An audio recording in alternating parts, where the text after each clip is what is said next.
अभी की सबसे बड़ी अपडेट। जी हाँ दोस्तों, एनसीईआरटी के सिलेबस से हटाए जाएंगे मुगलों और उनके साथ साथ कई सारी ऐसी चीजें जो अब नहीं पढ़ाए जाएंगे बच्चों को।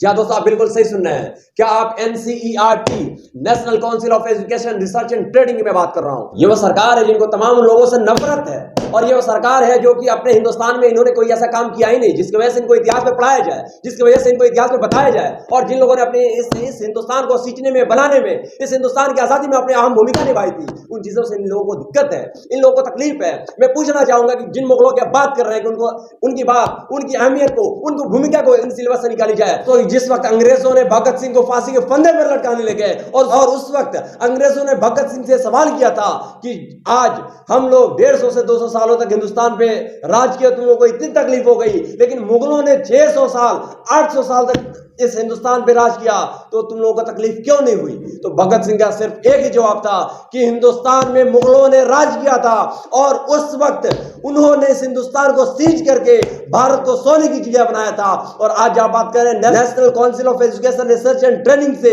मुगलों की बात निकालने को, मुगलों की उन इतिहास को निकालने को, मैं बता दूं जिस वक्त हिंदुस्तान आजाद हुआ था उस वक्त इस आरएसएस वाले लोगों ने मुस्लिम लीग के साथ और मोहम्मद अली जिन्ना के साथ मिलकर के इन्होंने हिंदुस्तान के लोगों के साथ गद्दारी की थी। और ये वही आरएसएस वाले लोग हैं जिन्होंने भारत के तिरंगे झंडे को 52 सालों तक एक्सेप्ट नहीं किया। और ये लोग कह रहे हैं कि मुगलों के इतिहास को इतिहास में नहीं पढ़ाया जाएगा।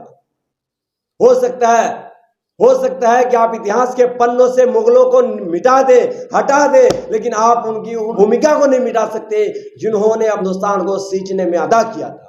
और दोस्तों, मैं एक चीज से बता दूं, मैं बार बार मुगल इसलिए कह रहा हूं, इस वक्त हिंदुस्तान में अंग्रेजों ने आक्रमण किया था, उस वक्त मुगल साम्राज्य का सबसे आखिरी बादशाह बहादुर शाह जफर हुआ करते थे।